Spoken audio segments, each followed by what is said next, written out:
Senhores conselheiros e conselheiras, seu procurador, senhora secretária, verificado o quórum regimental nos termos do artigo 52 do Regulamento Interno do Contencioso Administrativo Tributário, declara aberta a quinta sessão, é isso? Quinta sessão ordinária de julgamento, sessão virtual de julgamento do ano de 2021. Esclareço que esta sessão se rege pela portaria CONAT 158/2020 e 145/2017. Senhores conselheiros, indago a todos se leram e aprovaram a ata da quarta sessão de julgamento. Sim, presidente. Sim, senhor presidente. Sim, senhor presidente. Conseguindo que foi aprovada por unanimidade. Não, a resolução do conselheiro tem uma resolução que está faltando ser aprovada, é do conselheiro Alexandre. Ele esteve com, eu falei com ele agora, ele ficou de me entregar agora, daqui a uns 10 minutos. Mas, como ele já parece que conversou com o doutor Michel, se ele me entregar até daqui a 10 minutos, eu coloco na web drive, parece que ele já doutor Michel pode se posicionar sobre essa resolução, como é que está, Alexandre? Ele ontem, quando eu informei, senhor presidente, ele ontem entrou em contato comigo, perguntando quais eram as notas fiscais que deveriam ser excluídas do auto. E ele até me perguntou, já objetivando, mostrando 13 notas fiscais. Eu disse que eram aquelas mesmas. Então, pronto. E aí, só isso que eu tenho de conhecimento a respeito. Bom, então, dado os senhores conselheiros, se a gente pode aprovar com a condição de vir já com a discriminação das notas fiscais. Porque aí eu só vou assinar se tiver com essa condição. Tá certo? Está aprovado da maneira pelos conselheiros. E aí a gente... Os conselheiros... O valor, ele disse, conselheiro Michel, você já tinha excluído aquele valor da basical? Não, ele só perguntou quais eram as notas, né? Então, depois de excluir as notas, acredito que ele vai excluir o valor respectivo, né? Vamos fazer o seguinte, para a gente... Já que ele vai me entregar hoje, um dia para o outro, não tem problema. Me entrega hoje, eu coloco e amanhã a gente aprova. Ok? Porque aí os conselheiros, se quiserem dar uma olhada se o crédito tributário foi reduzido dentro daquelas notas, olham e aprovam com segurança. É melhor. Ana Paula, vamos começar hoje a nossa sessão propriamente dita. Então, já que não tem ata para... Doutor Rafael, as resoluções para assinatura, eu coloquei todas lá no Web Drive, tá certo? Na sua pasta lá, tá certo? Eu até expliquei para a Paulinha, presidente, porque eu não assinei ainda, mas eu vou imprimir aqui a celeridade, viu, para a gente assinar até amanhã, tá bom? Tá certo. Alguns eu até compactei para facilitar, a maioria está descompactada. Vamos para o nossos trabalhos de hoje. O primeiro processo é o processo 15149/2017, autoinfração 2017-13197. Ele é o recorrente à cela de julgamento e recorrido a Magazine Luiza. Esse auto foi julgado improcedente da primeira instância e a assessoria processual tributária também se manifesta pela improcedência. Conselheiro relator, doutor Osmar. Com a palavra, o conselheiro relator.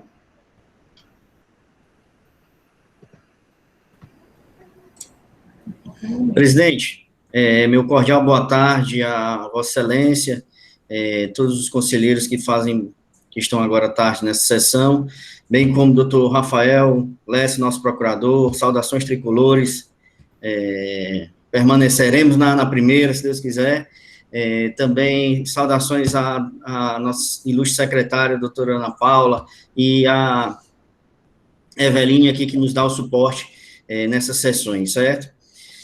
Posso passar aqui a proferir o relatório, presidente?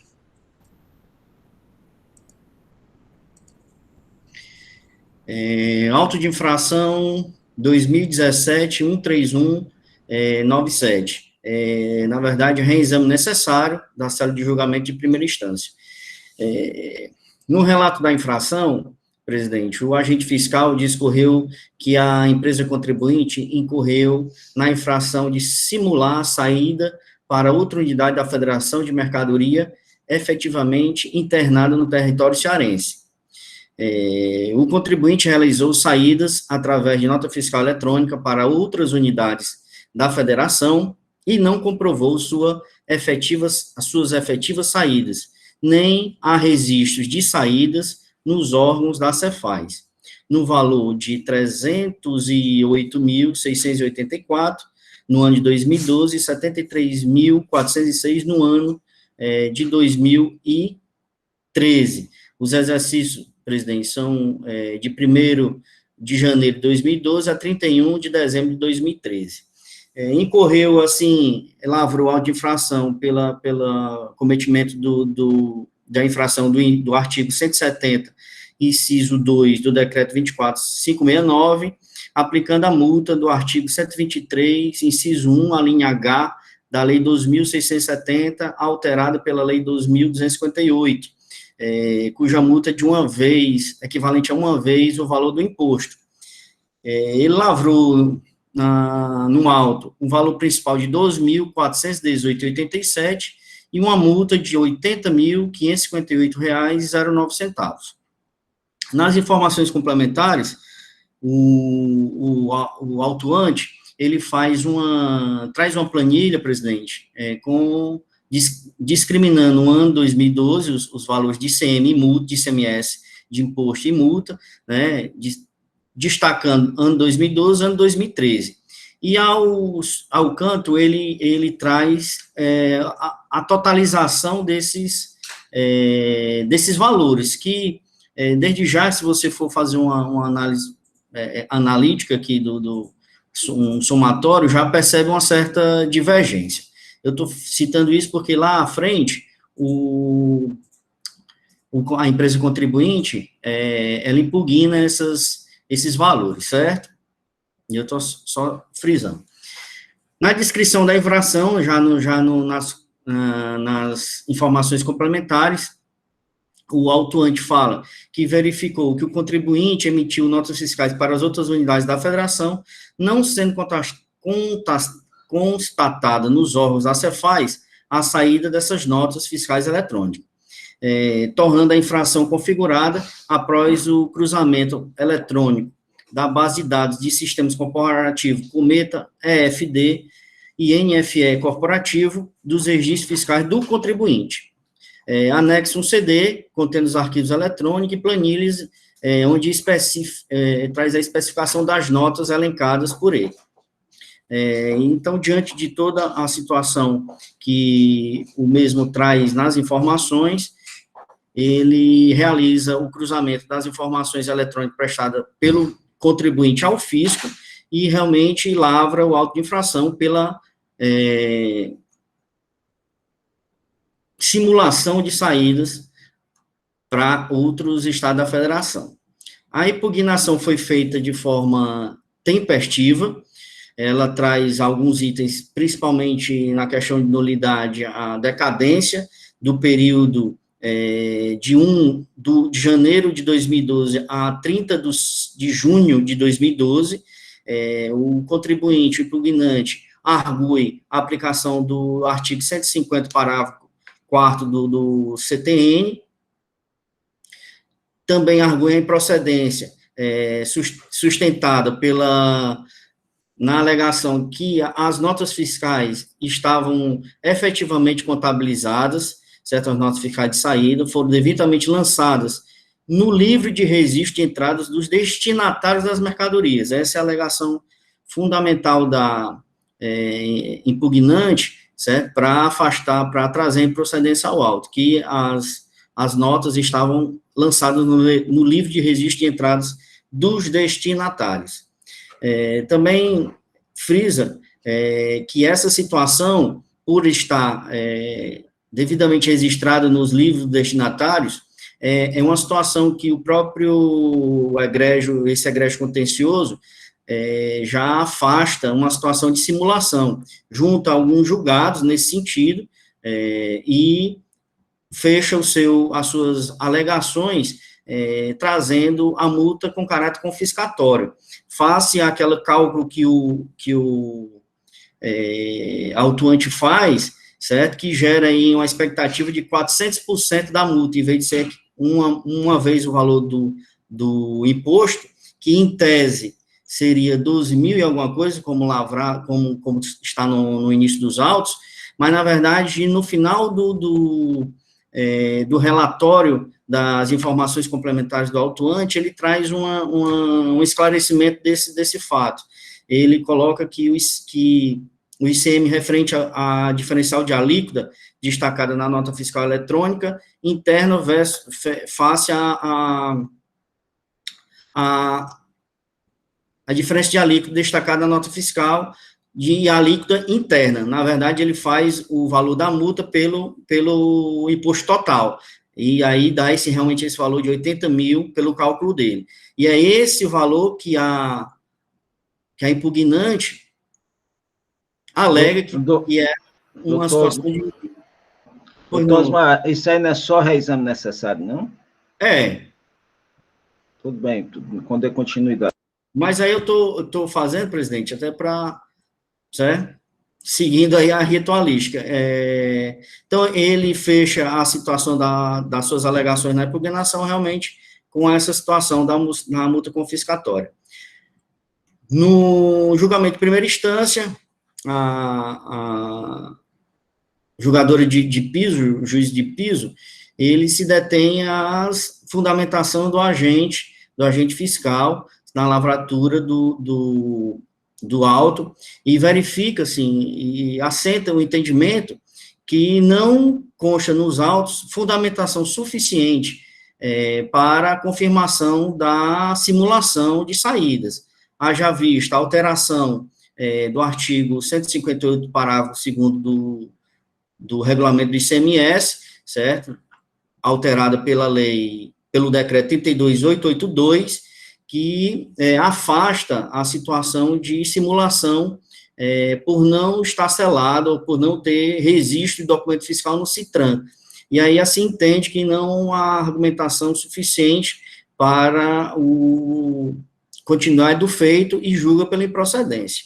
A célula de assessoria tributária segue esse mesmo entendimento, certo? E também opina pela improcedência do auto de infração, presidente. Esse é o breve relatório. Obrigado, Tosma. Doutor Rafael.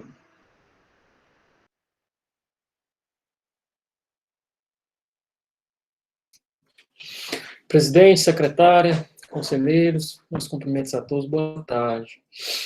Presidente, por coincidência, presidente, conselheiros, esse tema ele foi pautado essa semana, não sei se foi essa semana ou no encerramento da semana passada, em que a acusação era idêntica, eu acredito que até o período era similar, né, que é realmente a acusação de simular a saída para outra unidade da federação.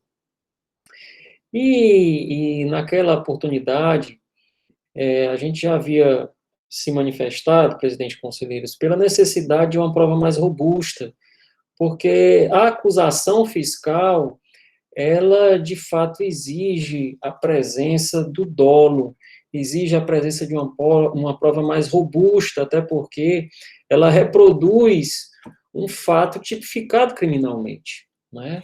É uma situação de simulação. E nós pontuamos também que esse tipo de acusação fiscal seria intrínseco à apresentação da representação fiscal para fins penais também instruir o próprio auto de infração, demonstrando que, de fato, o levantamento foi minucioso, o levantamento comprovou a fraude como elemento intrínseco a esse levantamento, a comprovação da fraude. E no caso dos autos, né, isso, ao meu sentir, não restou comprovado, né, a prova realmente, o levantamento fiscal não demonstrou a simulação, a fraude, já havia uma dificuldade muito grande, antes mesmo de deixar de ser obrigatório selar as operações de saída, já havia uma dificuldade muito grande de se presumir isso como uma simulação. Já havia julgamentos, mesmo antes de a obrigatoriedade de selar as operações interestaduais de saída, mesmo antes disso, quando na vigência ainda dessa obrigação, já se havia uma dificuldade de, pura e simplesmente, pelo fato de não ter havido o selo nas operações de saída, e isso por si só já configurar o fato tipificado como simular a saída para outra unidade da federação. Então, presidente, considerando que atualmente essa obrigação de selar as operações de saída está revogada, e foi justamente esse o elemento, de ter deixado de ser obrigatório, e ser justamente esse o elemento que deu suporte principal à acusação fiscal, eu vou me acostar ao entendimento da célula de assessoria processual tributária, no sentido de que o recurso seja conhecido para, no mérito, afastando as nulidades, negar-lhe provimento para confirmar a adesão de improcedência por falta de provas da fraude e do dolo. É nesses termos. Obrigado, doutor Rafael. A palavra está facultada ao Osmar, se ele assim o quiser, se não quiser, está para os demais. Não, presidente, só complementar aí a sempre precisa explanação do nosso estimado procurador. Realmente essas acusações de fraudes, ela persiste aqui, é um entendimento, eu acho, da Câmara como um todo, de todos os conselheiros, que devem ser consubstanciadas realmente em provas muito evidentes, né?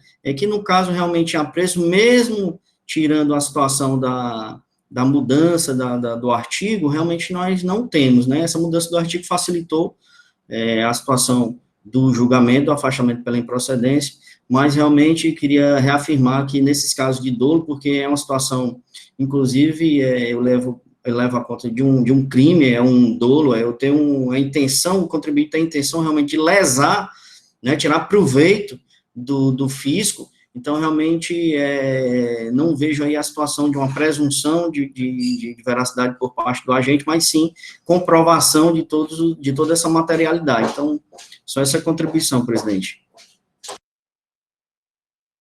A palavra está facultada aos demais. Doutora Dalcílio. Senhor presidente, eu gostaria de saber do conselheiro Emerson e essa pergunta, porque, assim, para mim... É o Osmar, o relator. O conselheiro Osmar, desculpe. Porque a empresa anexou um CD com livre registro de entrada, alegando que essas notas teriam sido escrituradas pelos emitentes, pelo que eu entendi aqui, né? Eu tentei rapidamente dar uma olhada, não identifiquei as mesmas notas do levantamento. Pelos destinatários, porque aí é nota fiscal de saída, doutora Dalcília. Porque eu vi que tem muita transferência também, quando eu abri a planilha, tem muita nota de devolução, transferências, coisas. E algumas ele marcou de amarelo. Eu gostaria de saber do conselheiro Osmar se ele identificou algumas notas, eu não consegui identificar.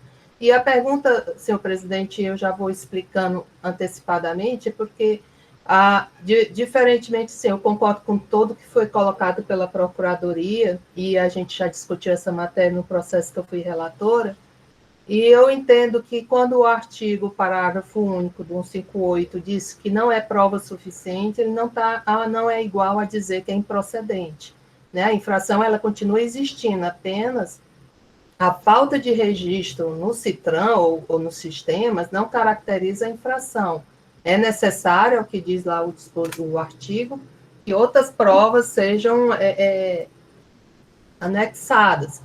Então, a consequência jurídica, para mim, é que muda, não o raciocínio que foi exposto aqui, mas eu não posso afirmar que essa infração não ocorreu, porque, para afirmar isso, eu precisaria, por exemplo, se tivesse essa comprovação junto ao registro de entrada, ou dos fornecedores, dos destinatários, aliás, aí sim, eu teria uma prova de que a infração não ocorreu.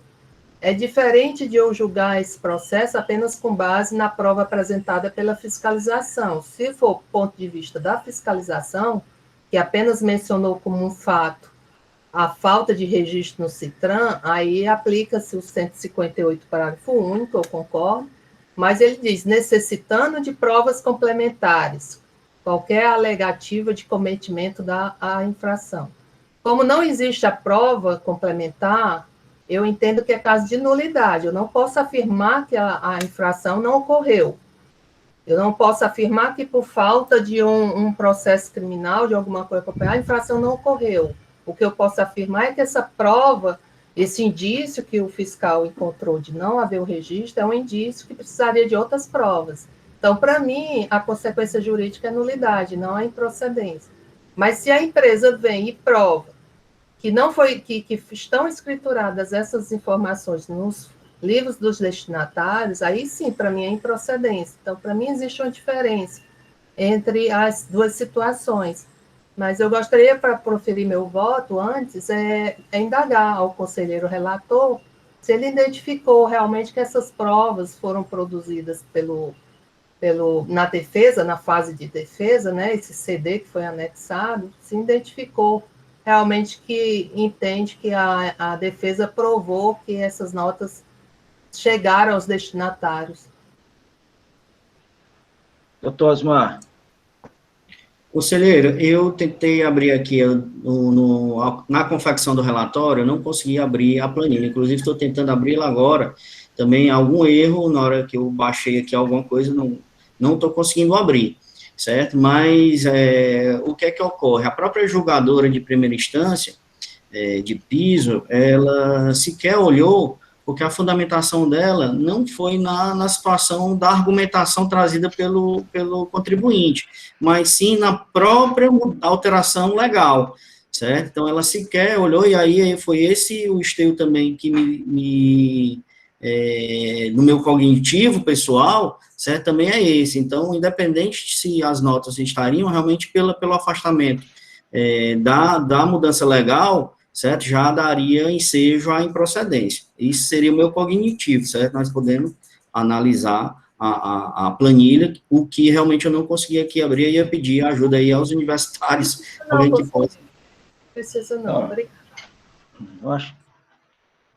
Já dá para voltar? Como vota, doutor Osmar? Doutor Osmar está sem áudio. Presidente, voto pelo recebimento do reexame necessário para negar-lhe provimento, mantendo a decisão de primeira instância pela improcedência, conforme termos do parecer da assessoria processual tributária, e com os votos também da outra procuradoria, hora presente.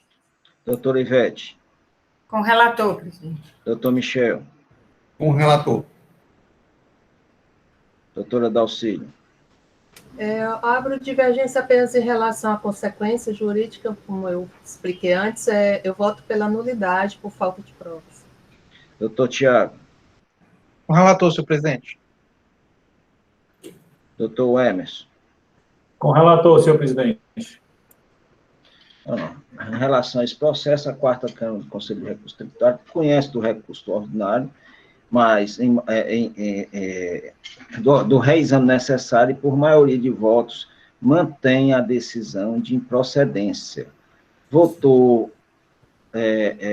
pela nulidade a conselheira Dalcília. Decisão nos termos do parecer e em conformidade com a manifestação oral proferida em sessão pela douta Procuradoria do Estado. Vamos para o segundo processo.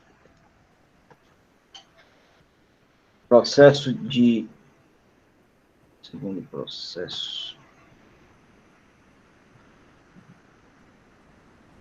É o processo 15148, auto-infração 2017-13-217, tem como recorrente Magazine Luiza S.A., tem como recorrido a célula de julgamento. Esse auto foi julgado procedente na primeira instância e a assessoria processual tributária se manifesta pela parcial procedência. Com a palavra o conselheiro relator, doutor Emerson. Senhor presidente, demais conselheiros, senhor procurador, senhora secretária, boa tarde, renovando o cumprimento a todos. Verso presente processo pela falta de recolhimento do imposto no todo ou em parte, inclusive o devido por substituição tributária, na forma e nos prazos regulamentares. O contribuinte realizou saídas de mercadoria sujeita a regime normal de recolhimento dos valores abaixo do custo, no valor de R$ 86.876,75. Levantamento realizado no auditor eletrônico, sendo de R$ 48.129,12 no exercício 2012 e R$ 38.747,63 do exercício de 2013. Regularmente notificada da autuação, o contribuinte apresentou impugnação onde alegou, em síntese, a decadência, considerando o que preceitua o artigo 150, parágrafo 4º, a nulidade por imperfeição no enquadramento legal e a improcedência da autuação pela inclusão da base, pela não inclusão da base de cálculo do ICMS. Quando do julgamento de primeira instância, presidente, foi da seguinte ementa: falta de recolhimento do ICMS, venda de mercadorias com valor abaixo do preço de custo, infração descrita no decreto, auto de infração julgado procedente, penalidade incerta no artigo 123.1c da Lei 12.670 de 96. Apresentado o recurso voluntário, sobre praticamente os mesmos argumentos, com a única inovação que foi trazido foi o seguinte: pela inexistência de óbice constitucional da venda de mercadoria abaixo do preço de custo. Submetido a parecer, o parecer, como disse o Vossa Excelência, foi pelo conhecimento do recurso ordinário, dando-se provimento em parte, a fim de reformar a decisão condenatória de primeira instância, sugerindo parcial procedência do auto de infração em virtude da exclusão do crédito tributário lançado dos valores referentes aos meses de janeiro a junho de 2012, já que é atingido pela decadência tributária. É o relatório, senhor presidente. Com a palavra, doutor Rafael. Presidente, novos cumprimentos a todos. A acusação é falta de recolhimento do imposto. O fiscal, para chegar a essa conclusão, fez uso da metodologia do levantamento quantitativo de estoque, auditor fiscal eletrônico, em que ele apurou que determinadas mercadorias, presidente, foram realizadas suas saídas abaixo do preço de custo. E, de fato, muito embora esse simples fato não seja um ilícito, vender abaixo do preço de custo, não é comum que a empresa opere constantemente em prejuízo. E é justamente por isso que a nossa legislação, exige uma prévia comunicação da empresa, uma comunicação específica para dar nota à administração fazendária desse fato. Não pode ser realizada ao alvedrio da administração fazendária. E isso não ocorreu.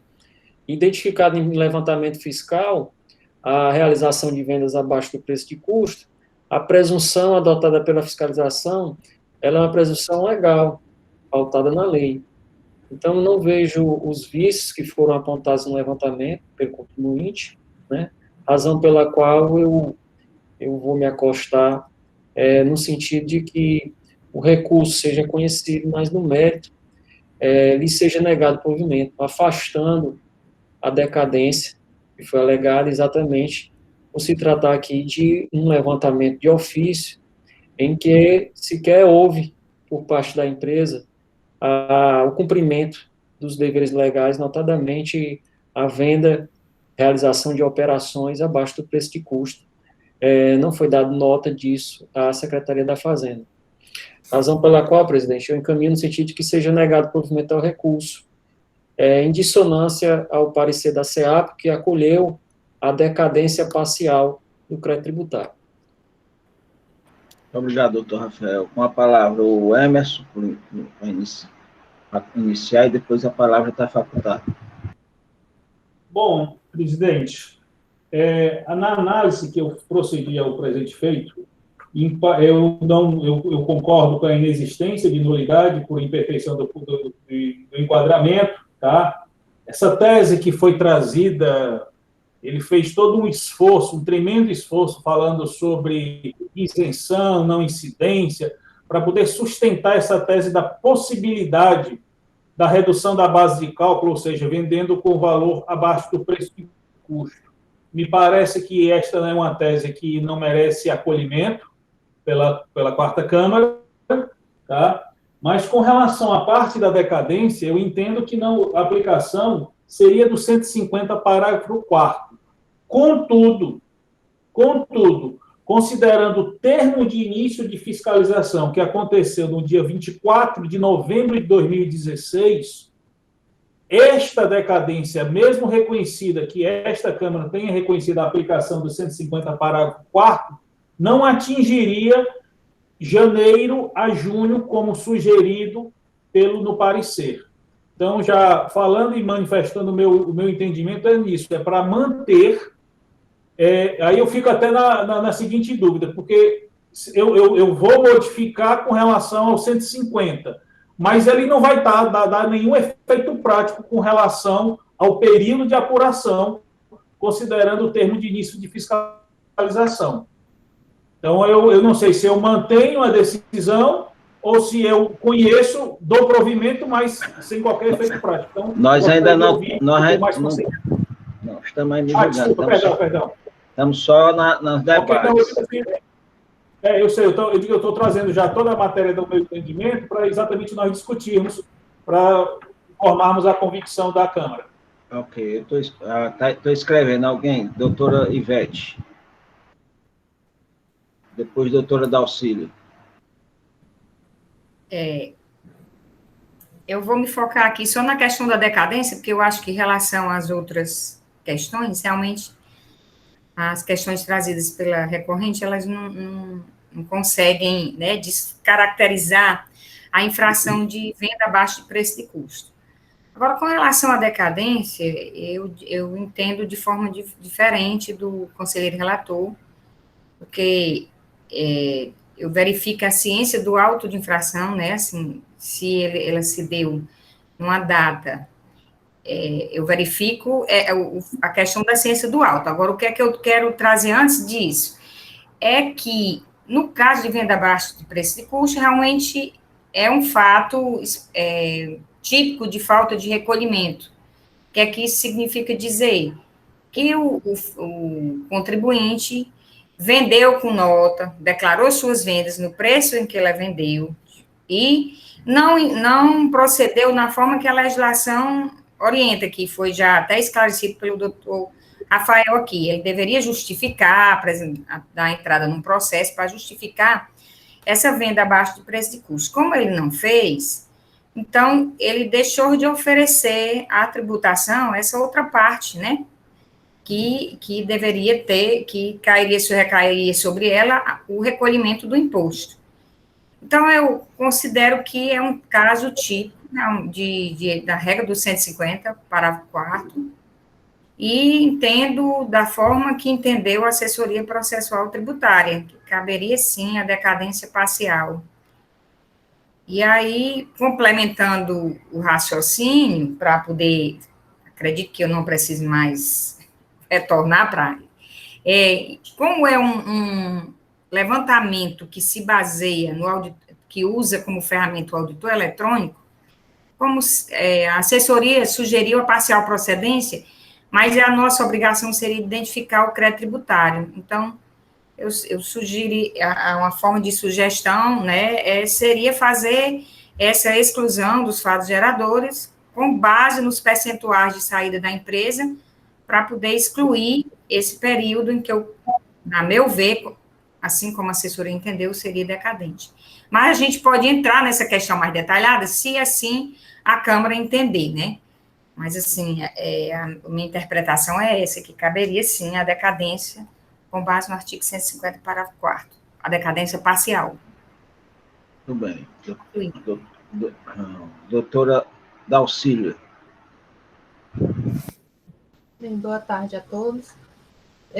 Esse processo vai ter também nos seguintes, porque a mesma ação fiscal, essa questão da decadência, sendo que os posteriores é omissão de entrada e omissão de vendas. Essa questão primeiramente, da decadência, começando logo, eu entendo que a legislação aqui, pela jurisprudência do STF, eu estava lendo aqui, os lançamentos por auto de infração são lançamentos de ofício por natureza. Eles se aplicam quando é efetuado, é necessário o fisco fazer todo um processo de levantamento, de apuração, para verificar e apurar qual imposto deixou de ser recolhido. Aquilo ali não tem, ao meu ver, como se atribuir a um lançamento equivalente ao de homologação que o contribuinte faz todo mês, quando apura e ele mesmo destaca. Então, pela fundamentação aqui da jurisprudência, eu entendo, e também pelo CTN, que esse caso se aplica a 1731 do CTN, e foi um entendimento, salvo me engano, da julgadora singular. E a questão da infração em si, que é preço abaixo de custo, só quero destacar que existe a previsão legal, que eu não vi, está mencionada no parecer, mas aqui nos posicionamentos eu não vi, mas o decreto 24569, o artigo 25, parágrafo 8º, 25, parágrafo 8º. A base de cálculo do imposto não será inferior ao preço da mercadoria adquirida de terceiro ou ao valor da operação anterior, bem como ao custo da mercadoria quando produzida ou fabricada pelo próprio estabelecimento, salvo motivo relevante a critério da autoridade competente do domicílio. Então, no caso, não houve nenhum procedimento anterior ao lançamento de ofício.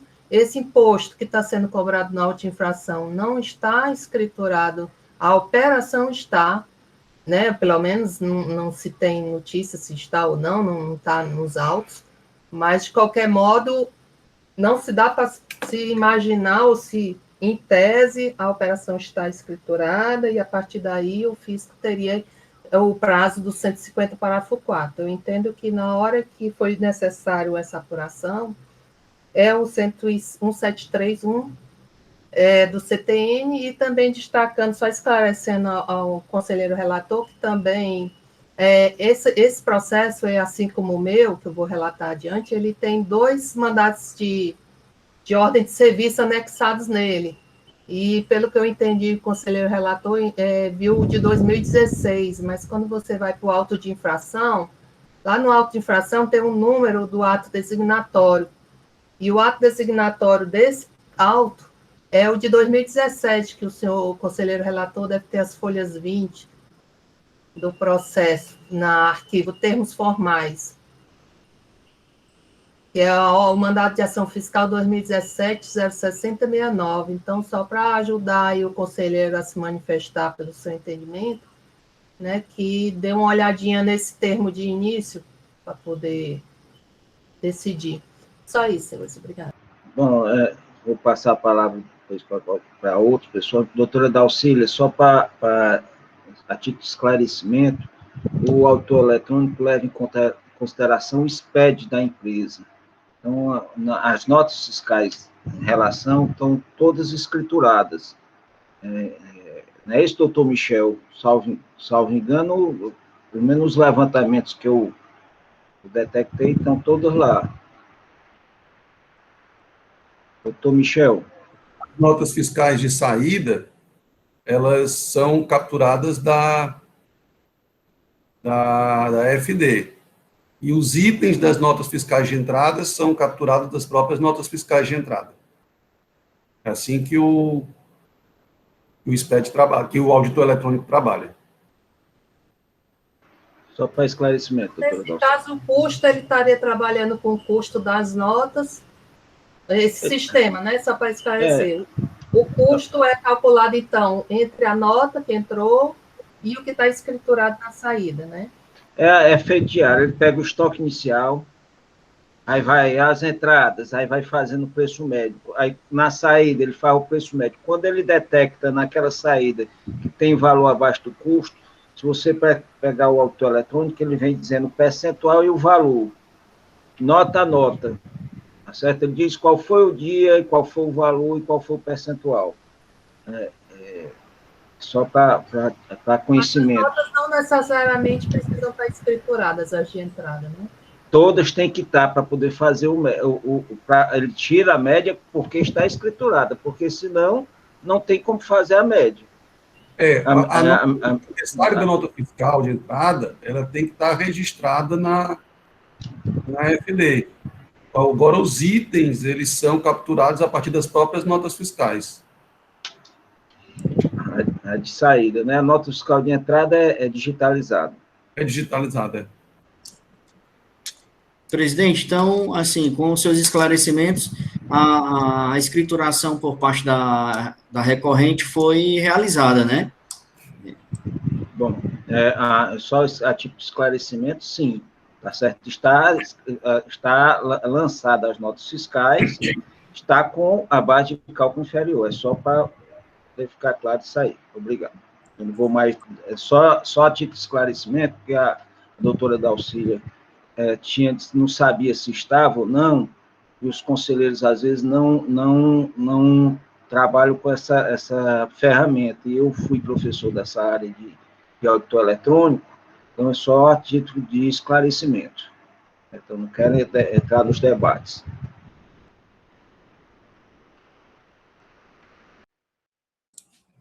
A palavra está facultada. Eu vejo pela aplicação realmente do 150, parágrafo 4º, presidente, porque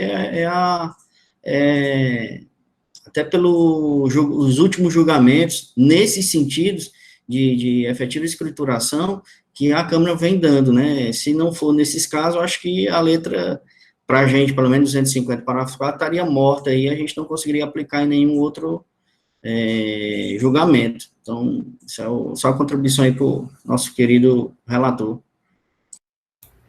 Bom, está facultada ainda a palavra. Certo. E assim, só para acrescentar, é porque, assim, o auditor eletrônico realmente, o que vem muito como infração é a omissão de entrada e a omissão de saída, né? É o mais comum, vamos dizer assim. Nesses casos de omissão de entrada e de saída, apesar de eu me filiar à tese do 150, parágrafo 4º, da falta de recolhimento, para esses casos de omissão de entrada e saída, eu não aplicaria. A questão aqui é que não se trata de omissão nem de omissão de entrada, nem omissão de saída. É para quem segue a linha de que se aplica o 150, parágrafo 4º, nas faltas de recolhimento, seria o caso típico também para colocar. Diferente de quem não entende, por exemplo, a conselheira Dalcília, ela sempre, né, aplica 1731, o conselheiro Michel, acho também. Então, assim, a diferença desse levantamento é essa, é que não se trata de uma omissão de entrada e omissão de saída, mas sim de uma falta de recolhimento em função de um preço praticado inferior ao custo, né? Inferior ao custo ou aquisição, né? Só isso para ver se a gente fecha mais o entendimento, para não... E às vezes é esquecido no auditor eletrônico, eu não lembro de ter aplicado, até agora, ter visto o exemplo dessa situação. Eu não lembro, pode até a gente ter aplicado já, mas eu não estou conseguindo lembrar de que se a gente já aplicou aqui na Câmara, para esse caso de auditor eletrônico abaixo do preço de custo, entendeu? Daí é que eu estou tentando, assim, fazer vamos dizer, uma explicação melhor para poder seguir nessa linha em outras situações semelhantes, pelo menos eu, né, para quem segue a linha do 150, parágrafo 4º. Só isso. Conselheiro, sobre esse tema, eu acho que era bom a gente afastar ou não a nulidade, tá certo? Em seguida, nós vamos, a decadência já está bem debatida. O conselheiro relator deseja debater mais alguma coisa em relação à decadência? Doutor Tiago. Só para deixar claro, doutor presidente, até agradecendo a conselheira Dalcília, assiste razão a ela mesma, eu estou, inclusive, comparando aqui o que tem naquele termo de início de fiscalização de 2016 com esse de 2017, de junho, para que quase que um está substituindo o outro. Então, eu vou considerar como marco aqui para a fixação da decadência, ou seja, me acostando ao consta do parecer, entre os meses de janeiro e junho de 2012, como tendo sido decaído. Aplicar a decadência, melhor dizendo, desculpe. Ok. Então, vamos começar pela novidade. Senhor presidente, só uma palavra. Doutor Tiago. Só um esclarecimento, se possível, do relator e dos demais colegas. Pelo sistema utilizado, então, ele não consegue expor claramente quais foram as operações em que houve venda abaixo do preço de custo, é isso? Consegue. O relatório é detalhado. Viu? Se você pegar o relatório aberto, ele vem... Não, mas as operações em que foram abaixo do preço de custo, é isso? Tem operação, nota a nota. Inclusive, ele sai com um cantozinho, só é porque o relator talvez não conheça esse detalhe, por isso que ele vem com um nomezinho, como é o nome do Michel, que ele traz umas siglazinhas de saída abaixo do custo, saque. E lá embaixo tem dizendo o que é que significa saque. Aí ele pega o produto A, estoque inicial, nota de entrada, nota de saída. Na hora que acontece, ele bota saque, a observação e bota o valor que aconteceu. Então, o fato gerador, a identificação, fato a fato.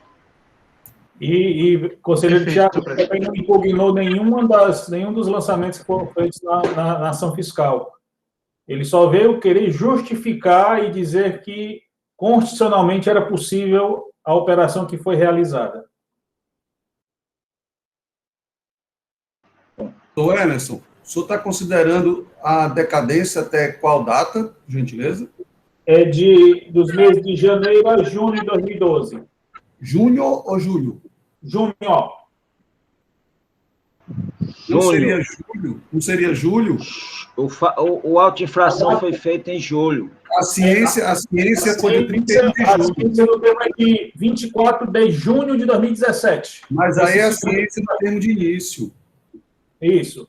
Eu estou considerando que é o termo de início. O prazo decadencial ele é interrompido, segundo tem entendido a Câmara, por isso que eu estou trazendo aqui para tentar ver com o senhor qual seria a data correta. Eu entendo que é pelo 173.1, mas a Câmara, quando entende pelo 150, parágrafo 4º, normalmente ela toma como parâmetro a data da ciência do auto de infração, e não a data do termo de início. Em respeito e privilegiando a colegialidade, eu vou por esse entendimento da Câmara. Tá certo? Então, eu estou só dizendo que estou trazendo de novo a conhecimento a respeito desse novo documento que me foi alertado pela conselheira Dalcília. Mas eu vou seguir a colegialidade com relação à data da ciência do auto.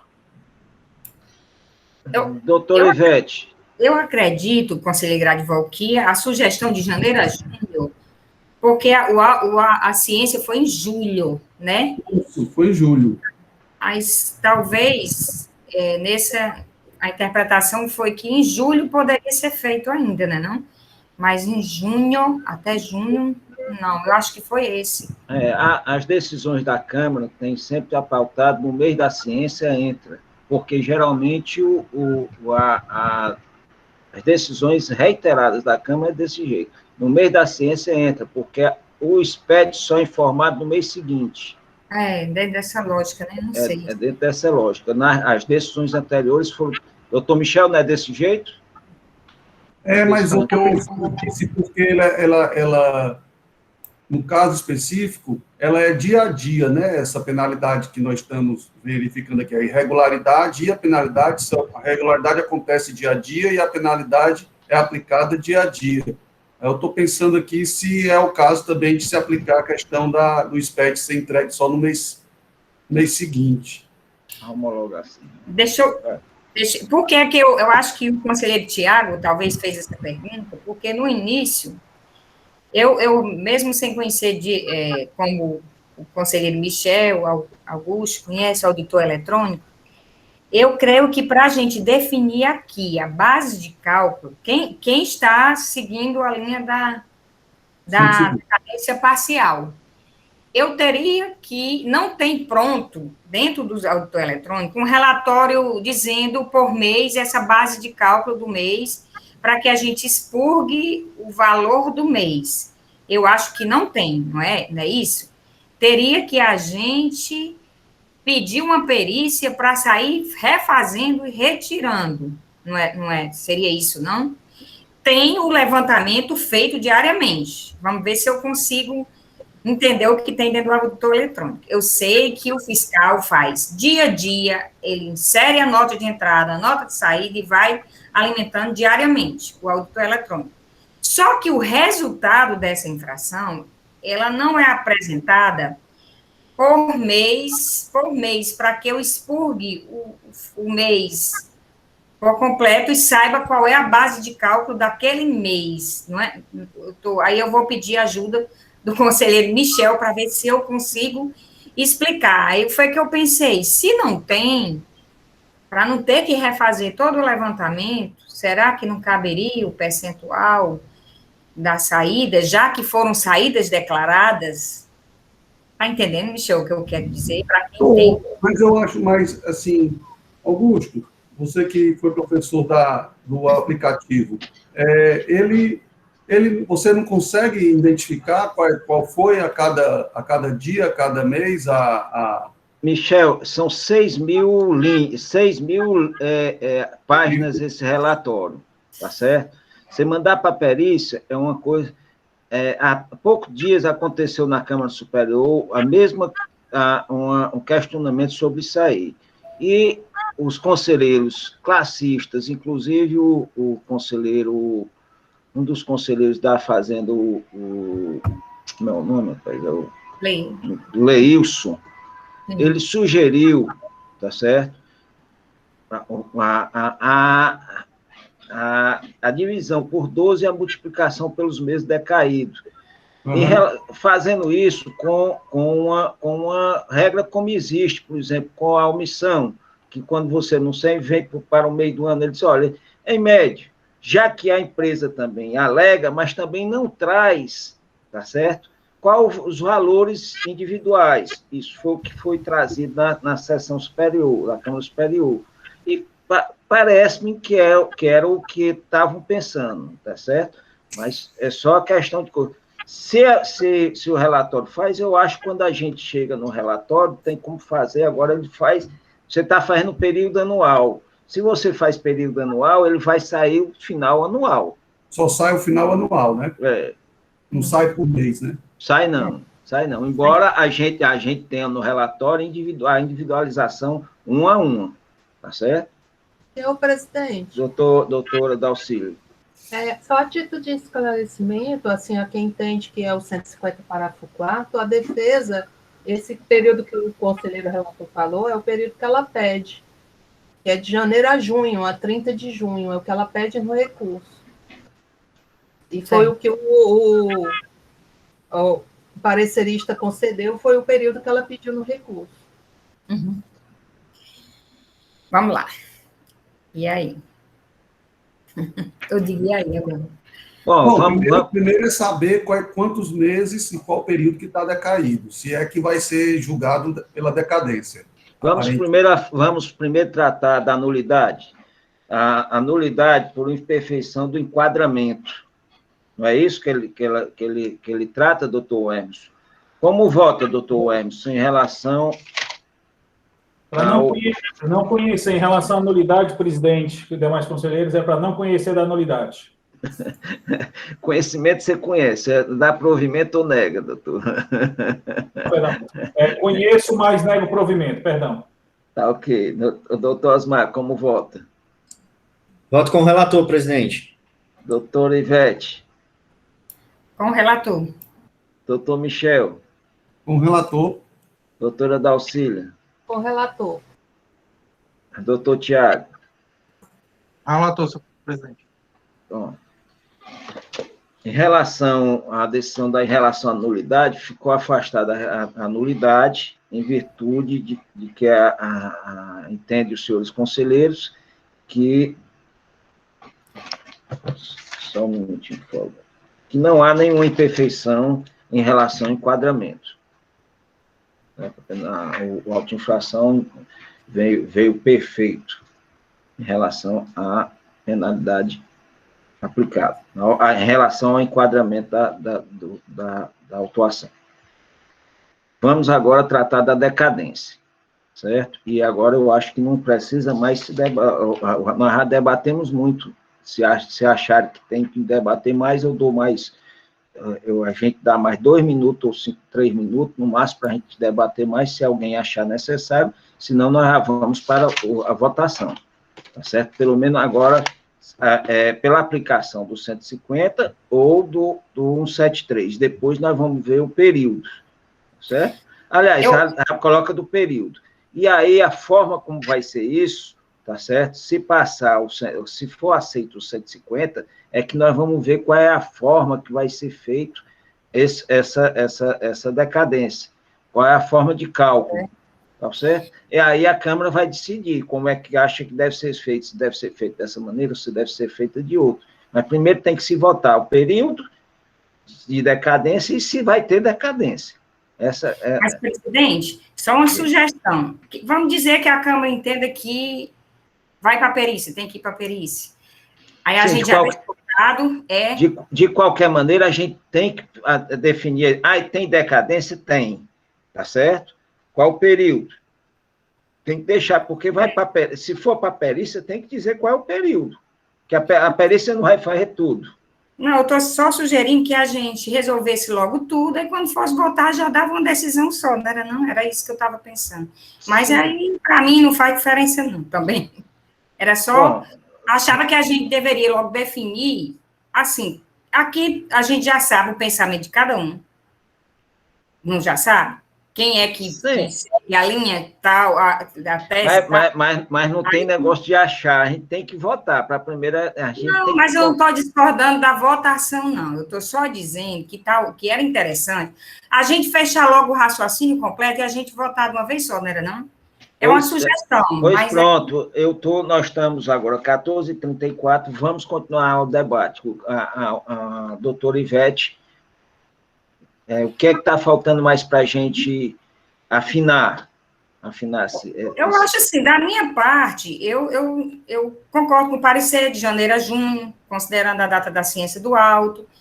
O que eu estou em dúvida é como proceder diante dessa, e não ter nos autos a definição da base cálculo do mês. Não é que não tenha a pormenorização por nota e por dia, do mês, certo?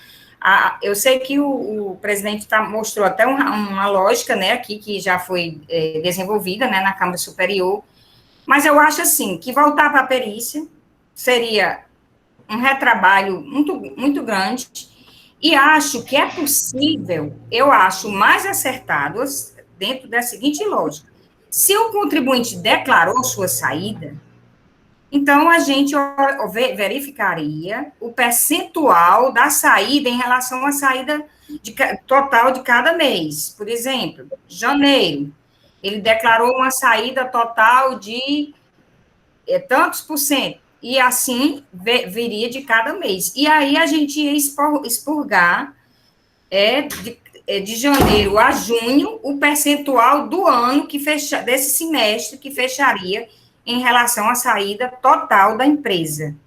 Eu acho que seria mais aproximado do que dividir por 12. Verdade. Então, eu acho que seria mais acertado. E acho que realmente seria um retrabalho para voltar para a perícia, para fazer toda uma pormenorização de uma coisa que é possível você definir em percentuais.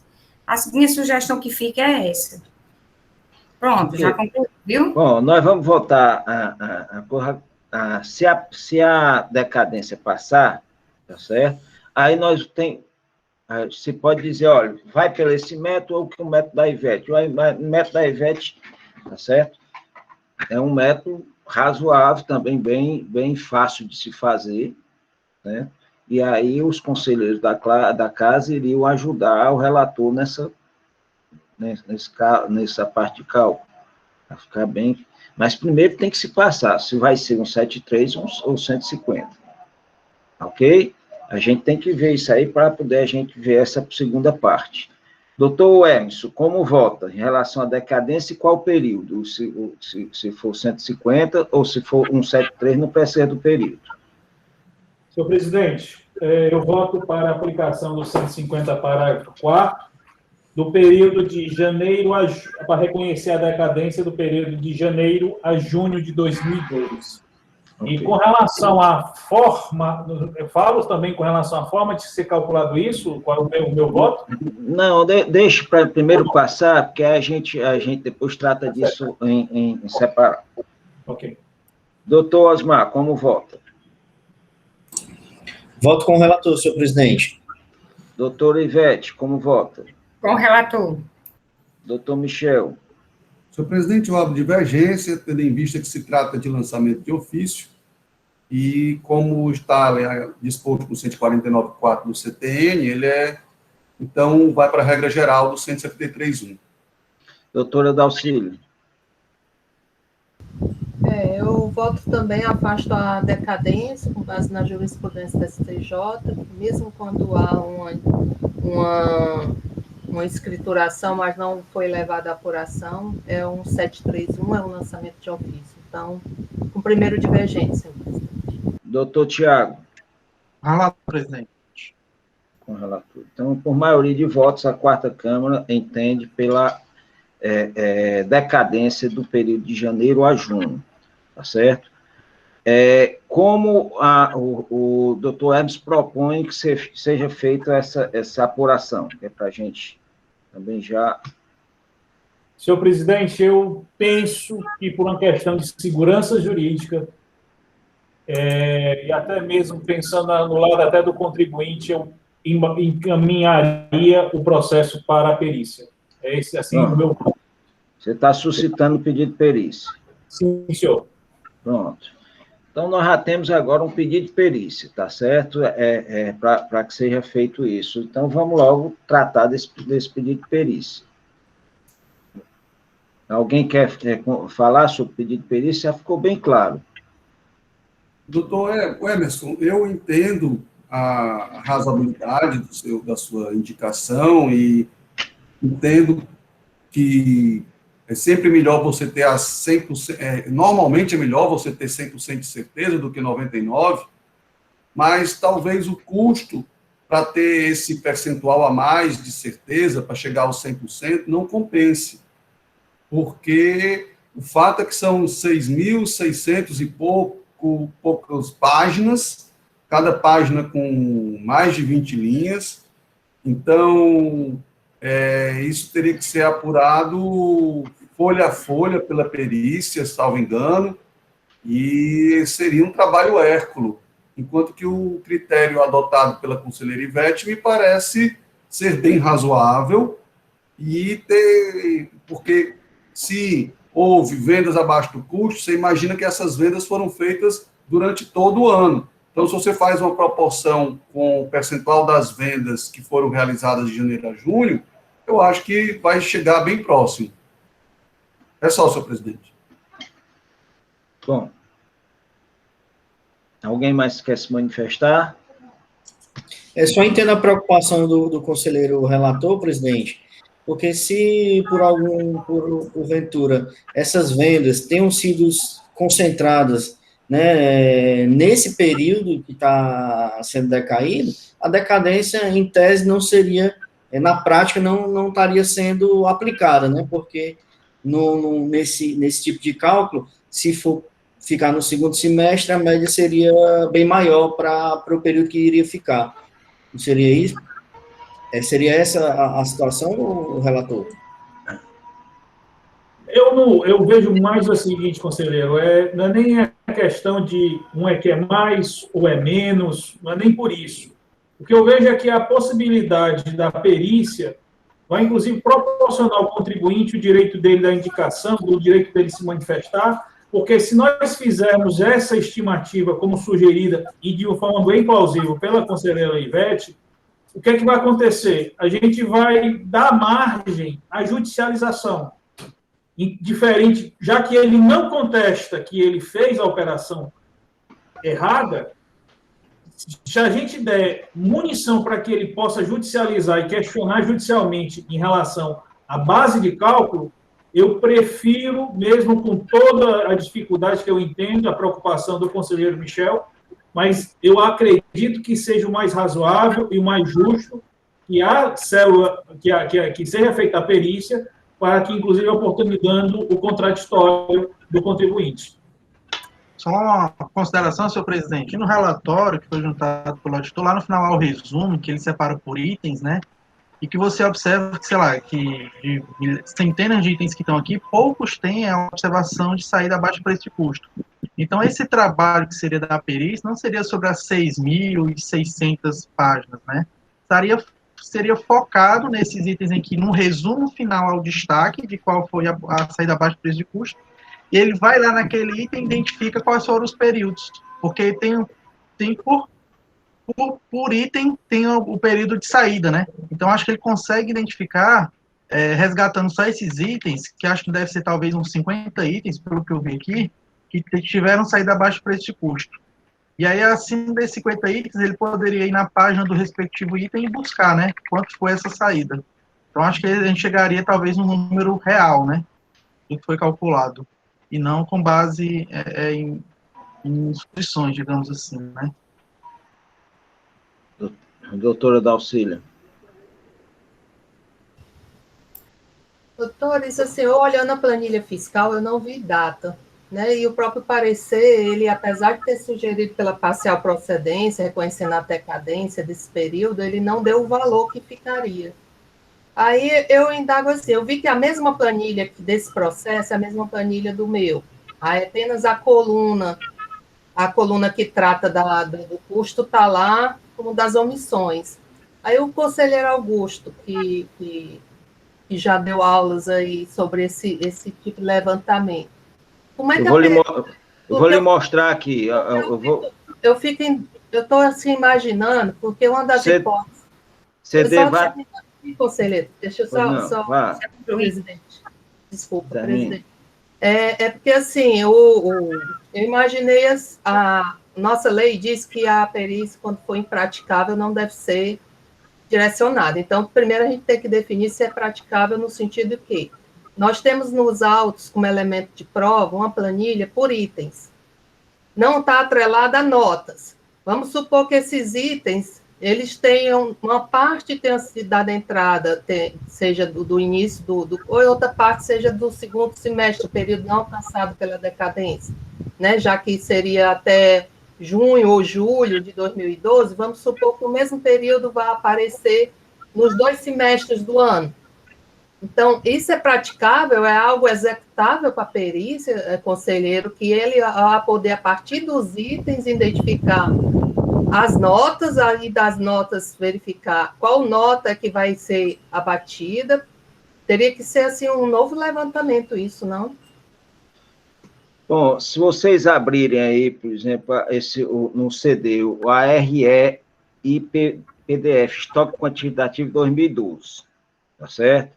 As páginas 6, vocês vão ver, por exemplo, um produto aspirador, água, em pó, lavador compacto, não sei o quê, tem saque lá no cantinho, uma nota fiscal C425, que é cupom fiscal, que deu saída no dia 22 de dezembro. 6, né, senhor presidente? Na página 6. Na página 6 do relatório. Página 6, tá certo? Em tese, tá certo, pessoal? O levantamento, ele dá essa possibilidade, tá certo? Isso aí não resta dúvida de que há possibilidade. Resta saber, o contribuinte também traz isso em recurso, mas o contribuinte também não diz o valor que foi, tá certo? Que foi, que decaiu. Aí a pergunta é para os conselheiros, e aí os conselheiros têm que decidir se vai para a perícia para ser feito. Em tese, pode ser feito, sim, certo? Agora, é uma perícia que parece mais um retrabalho né, mas vocês é que tem que decidir, certo? Que tem nos elementos, estão lá. Né? Mas essa planilha que está salva, ela não são arquivos que a perícia possa mexer, né? Uma vez eu mandei para a PDF, é todo PDF. Está em PDF, justamente. Aí a perícia não consegue trabalhar com PDF. Não, mas, conselheira Dalcília, a perícia consegue identificar onde é que tem escrito saque na coluna observação. Dá um bom trabalho, mas que dá para identificar, dá. Tanto que o conselheiro Augusto e eu identificamos aqui a primeira na página 6. Dá um trabalho, são 6.800 páginas, né? Mas que é possível. Agora, a questão não é se é possível ou se não é possível. A questão é se o custo disso vale a pena, né? Só essa relação custo-benefício que eu trago aqui a indagação, mas que é possível, apesar de ser PDF, você bota um Ctrl F, bota saque, ele sai apertando Enter até encontrar. Estava pensando, conselheiro, até em fazer isso para ver se tem algum saque dentro do período, porque esse primeiro é de dezembro, né? Vai que não tem nenhum saque dentro do período. A gente achasse pelo menos algum, aí estaria se discutindo aqui algo que talvez não esteja nem dentro do período. A proporcionalidade, quando a gente coloca dentro de um negócio, de uma razoabilidade, tá certo? Tanto vai de encontro para o contribuinte, como vai de encontro para o Estado, tá certo? Ambos, tanto o Estado também não traz isso mês a mês, com a falta de recolhimento em tese era para ter vindo mês a mês, tá certo? Trata-se de imposto de circulação de mercadoria e serviço, que ele é cobrado mês a mês, como também a empresa não trouxe isso em sede de recurso, tá certo? Então, quando se coloca esse tipo de procedimento, pessoal, a gente tem que colocar numa coisa, se é razoável ou não é, certo? Dentro desse critério. Mas, volto a dizer, o presidente só está trazendo dados para vocês têm que decidir. O doutor Hermes colocou esse pedido de perícia. E aí os demais conselheiros têm que dizer, não aceito ou não aceito. Tá certo? Se não aceitarem, aí acabou a conversa, nós vamos decidir como vai ser feito. Ok?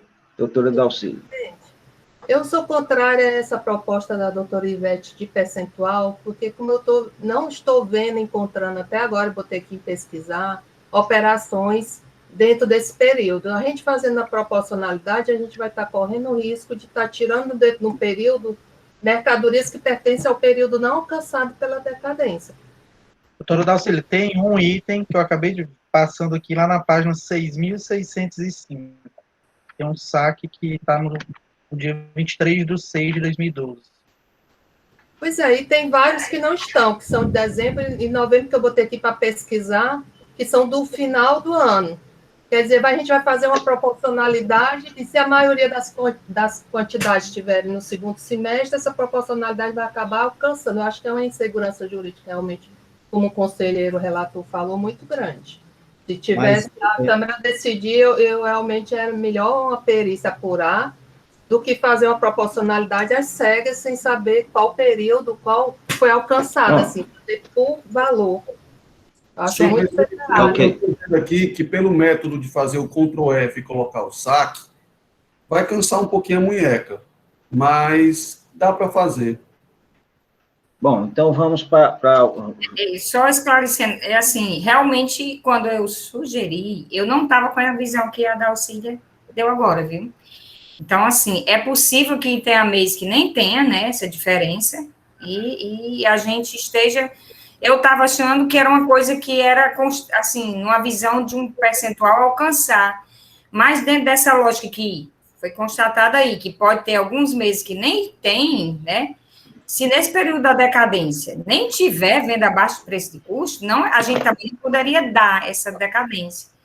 Então, assim, eu até retiro a sugestão dentro dessa visão, apesar de também achar que é um retrabalho muito grande, mas fazer o quê, né, se o levantamento não veio especificando. Então, assim, ainda eu concordo, eu gosto de rever minhas opiniões quando eu estou convencida e dizer que eu concordo realmente, que estou voltando atrás, acho que não dentro dessa visão agora que foi passada, eu acho que não cabe também, assim como não cabe o percentual as que eu sugeri também, até o outro tipo de percentual não iria alcançar, em nenhuma hipótese, a proximidade do que eu imaginava que poderia se alcançar. Então, assim, eu volto atrás da minha opinião e acho que realmente é complicado sugerir percentual numa situação dessa. Viu? Conselheira, crítica nenhuma a senhora merece por voltar atrás, só merece elogios.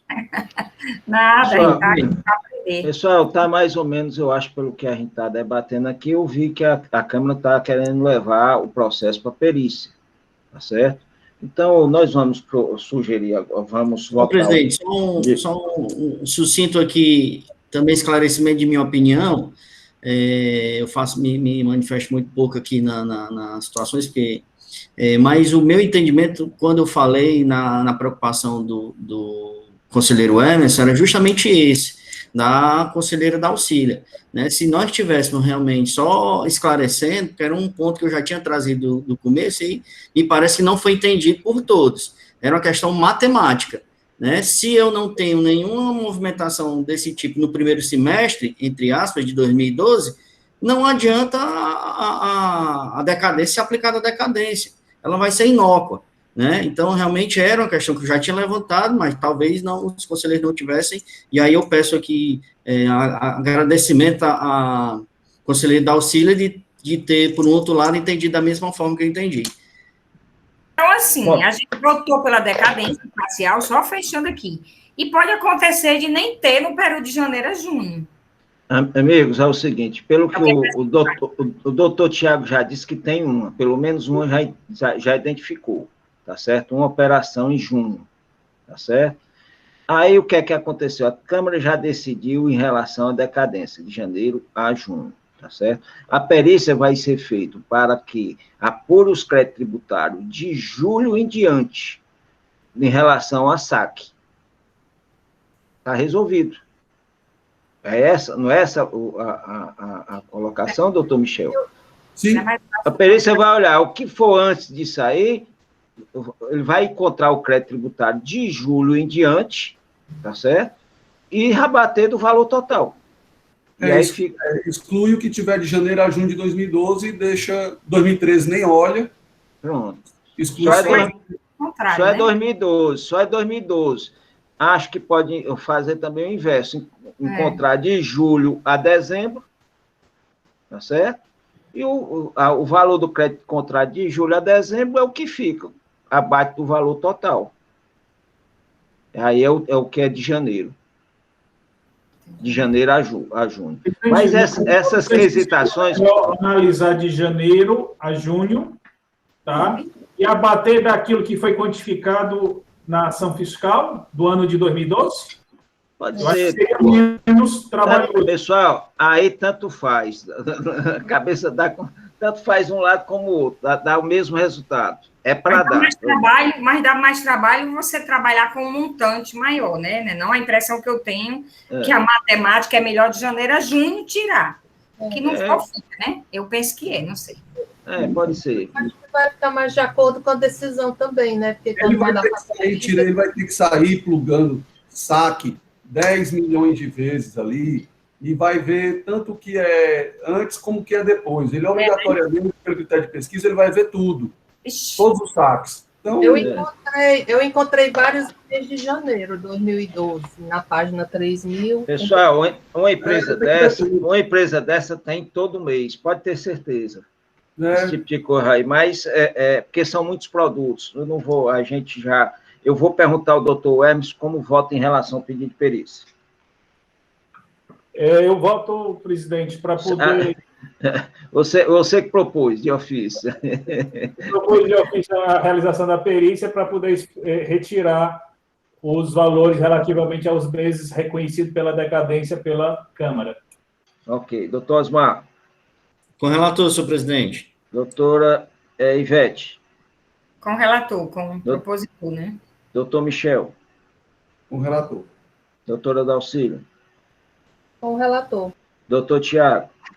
Com o relator, senhor presidente. Então, a quarta Câmara resolve encaminhar o processo para perícia para que seja verificado no relatório Tá bom botar o nome do relatório? Hein, doutora? Para ser retirado do relatório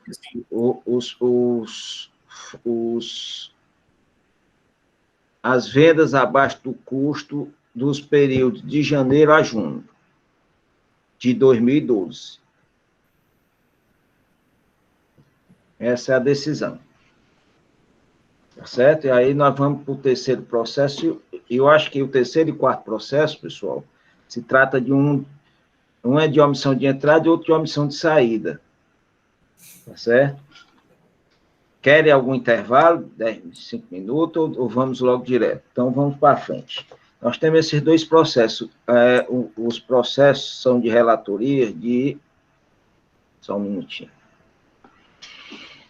Da doutora Dalcília e da doutora Ivete. Tá certo? Esses processos têm nulidades em comum, tem pedido de decadência em comum, tá certo? E eu acho que dá para a gente tratar eles dos dois. Como os relatores entendem, dá para se julgar os dois em conjunto. A Procuradoria se manifesta, doutor Rafael, dá para ser... Oi, presidente. Estava só achando aqui o microfone. Ok. Então, nós vamos tratar agora dos processos. O processo de recurso 1.4951/2017, autoinfração 2017, 13.229. Tem como recorrente a Magazine Luiza, recorrido célula de julgamento. Conselheira relatora, a doutora Dalcília. Esse processo foi julgado procedente em primeira instância e a assessoria processual tributária se manifesta pela procedência. O segundo processo é o processo 14984/2017, autoinfração 2017, 13.250. Também tem como recorrente a Magazine Luiza, recorrido célula de julgamento. A conselheira relatora, a doutora Ivete. Ele foi julgado procedente, também tem como a assessor processual se manifesta pela procedência. Doutora Dalcília, a senhora é a primeira relatora do primeiro processo, a senhora fala, e a doutora Ivete depois trato dela, que são infrações diferentes, só para poder, embora seja levantamento de estoque. Por isso que nós vamos julgar em conjunto. Doutora Dalcília. Boa tarde a todos, senhores conselheiros, procurador, senhor presidente, secretário. Esse processo trata da omissão de venda da mesma empresa que nós julgamos anteriormente, deixar de emitir documento fiscal, o período também é o mesmo, 2012-2013. O contribuinte omitiu saída de mercadoria sujeita ao regime de substituição tributária no valor de 319.160,18, sendo 174.077,87 de 2012 e 145.082,31 referente ao exercício de 2013. O levantamento foi o levantamento já mencionado, auditor eletrônico. Então, a multa aplicada foi 10%, em função da substituição tributária dos produtos. Ele cita o 123.3b, item 2, mas na prática aplicou o 126, que é citado na informação complementar também. Agora, a questão do CD, que ele tem uma planilha que ele anexou aos autos, eu estou com um processo físico aqui, mas fiquei indagando onde estariam os demais relatórios, que a planilha que ele anexou é a planilha apenas do totalizador. Eu vim encontrar essas planilhas, que têm as entradas e as saídas, justamente nos arquivos, um deles é o arquivo que foi aberto no processo anterior, que o presidente mencionou, o AR, PTF, quantitativo 2013 e tem o de 2012. Neles vai estar discriminado quais notas e quais itens entraram no levantamento. Os argumentos da defesa é praticamente os mesmos do recurso, em que ele vai argumentar a questão da decadência, a nulidade por um enquadramento imperfeito, que ele argui que estaria, não tendo a fiscalização indicado corretamente o dispositivo, qual o dispositivo teria sido infringido, e que ele entende que, por conta disso, não teria elemento suficiente para determinar a matéria objeto da exigência tributária. Defende que as aquisições realizadas, elas são decorrentes de um lapso no livro de registro fiscal da empresa, mas que todas foram devidamente contabilizadas, constam nos livros contábeis. Alega que ICMS foi pago e requer a improcedência ou parcial procedência.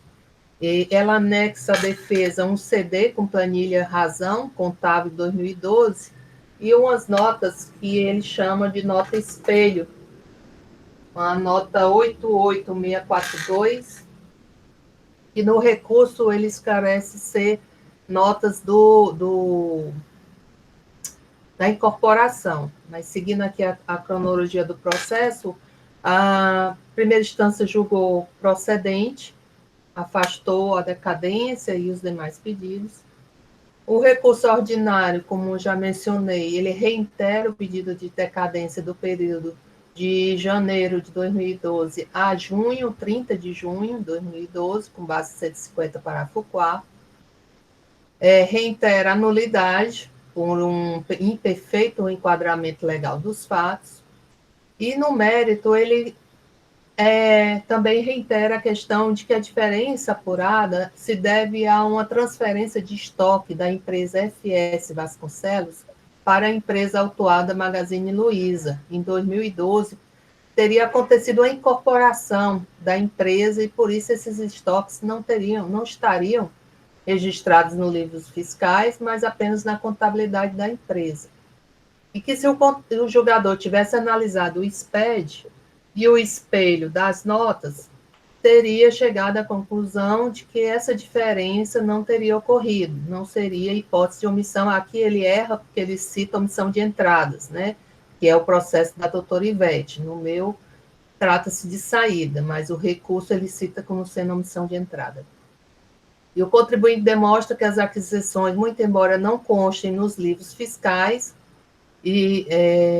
foram lançados nos livros contábeis, aí cita diário e razão, por exemplo, e que não está caracterizada a mercadoria. Então, no parecer, o parecerista, ele fala que a inclusão do estoque, nesse caso, iria elevar a diferença, né? Já que a quantidade de mercadorias disponível à venda iria aumentar. Então, isso não seria favorável ao contribuinte acatar esse estoque. Iria aumentar nas diferenças, ao contrário do que o contribuinte pensa, que iria zerar, iria elevar, porque como a diferença entre o que entra e sai, e aqui a acusação é saída, ao aumentar a entrada, iria aumentar também a diferença nas saídas. Esse foi o raciocínio, e aí, por conta disso, o processo foi, a consultoria sugeriu conhecer o recurso ordinário, negar provimento para confirmar a decisão condenatória. O momento é esse, o relato.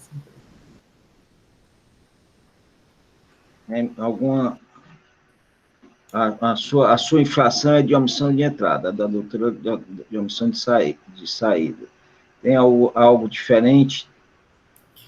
Só esclarecendo que é o mesmo exercício, tudo é igual, só um que é a entrada, a conselheira da auxília saída, essa daqui é a entrada, mas que se baseou na mesma metodologia e nos mesmos argumentos. A única diferença aqui no da auxília é só multa, né, porque o agente fiscal considerou que o imposto tinha sido pago, aplicou só a multa, né, aquela prevista 10%, né, prevista no artigo 126, e aqui, por se tratar de omissão de entrada, de mercadorias que seriam sujeitas à substituição tributária, foi cobrado o imposto. Então, aqui tem imposto e multa, certo? Então, basicamente, é essa a diferença. E a conclusão da assessoria, que, na verdade, o julgamento também foi pela procedência, enquanto que no processo da conselheira da auxília, o assessor tributário, né, deu a opinião de que aumentaria, no caso, né, se fosse considerar essas entradas que ele alega que deixaram de ser deixaram de ser lançadas na escrita fiscal, que a empresa alega que foi incorporada a FS Vasconcelos, Lojas Maia. Em função disso, recebeu o estoque dessa empresa. Só que aqui, no meu caso, ele alega assim, nós fizemos a escrita contábil, está no livro Razão, mas por equívoco não fizemos a escrita fiscal. E aí, de forma diferente, enquanto que no da omissão de saída aumentaria, aqui, se ele tivesse comprovado, né, poderia reduzir essa omissão de entrada. Mas ele não trouxe aos autos nenhuma comprovação de que estoque, porque o estoque é no valor geral, não define qual é a mercadoria, quantidade, quer dizer, não trouxe aos autos nenhum elemento que pudesse indicar a possibilidade de ter sido essa a causa da omissão de entrada. Então, em função disso, foi sugerido, a assessoria opinou pela procedência da autuação. As diferenças são basicamente essas. É o relato, eu tentei ser objetiva, que a conselheira da Auxílio já explicou bem direitinho as demais. Obrigado. Tem nulidade também por retroatividade da lei, não é isso que mesma coisa. E retroatividade da lei eu não vi, não. Tem, conselheira Ivete, aí no seu? No meu só tem pelo enquadramento incorreto. O teu enquadramento incorreto, né? Eu não sei se eu vi no da doutora Ivete, retroatividade da lei tributária. O meu é decadência, certo?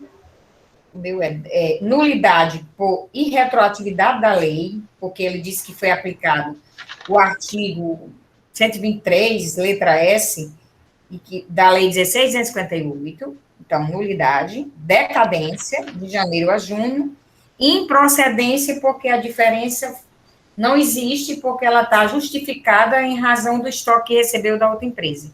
Seriam esses 3 pontos. Ok, tá certo. Então, o processo da doutora Dalcília, ela traz nulidade por imperfeição do enquadramento, não é isso? Até porque a penalidade é diferente, acho que por isso que ele não excluiu essa mesma. Não, tudo bem, é só porque aí nós vamos tratar essas nulidades separadas para poder não dar problema, tá certo? Vamos para o processo, eu vou passar a palavra ao doutor Rafael, e aí a gente trata as nulidade da doutora Dalcília. O que é que serve para ambos? Decadência, certo? Que se trata de omissão de entrada e omissão de saída. As nulidades são separadas, tá certo? Acho que tem uma igual que a do enquadramento, né, doutora Ivete? Enquadramento incorreto, tem na sua também? Da doutora Ivete, eu, pelo menos pelo que eu li, só tinha nulidade, virtude e retroatividade da lei tributária. Foi. Aí é diferente. Por isso que eu perguntei, para poder ficar bem claro isso aí, para a gente não... E a Procuradoria poder se manifestar sobre as nulidades em separado. Doutor Rafael. Presidente, secretária, conselheiros, renovo os cumprimentos a todos. A acusação, presidente, no primeiro auto, vou manifestar sobre a decadência, porque tem uma diferença.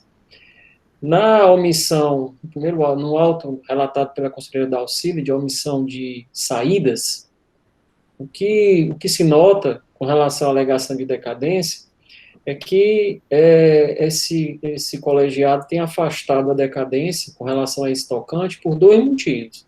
O primeiro deles é porque se trata de multa isolada, ou seja, foi aplicada exclusivamente a penalidade por descumprimento de obrigação acessória, deixar de emitir a nota fiscal de operações cujo imposto já foi cobrado, e em razão disso, não havendo tributo, esse colegiado tem um entendimento assentado de que atrai a incidência do artigo 1731, e nesse tocante não teria como acolher a decadência apontada no apelo recursal.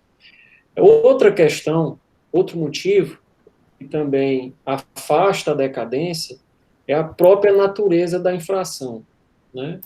E esse colegiado já tem um entendimento de que, ora, não prestadas informações, porque aqui se trata de uma acusação de omissão de saída, omissão de vendas, ou seja, a empresa deixou de emitir o documento fiscal em determinadas operações de saída. Isso significa, presidente, concluir que a empresa não prestou informação alguma. E não tendo prestado informação alguma, não há o que homologar. Não havendo o que homologar, inviável a aplicação do artigo 150, parágrafo 4º. Então, com relação ao auto de infração de omissão de saídas, omissão de vendas, a decadência deve ser afastada por esses dois motivos, presidente, conselheiros, né?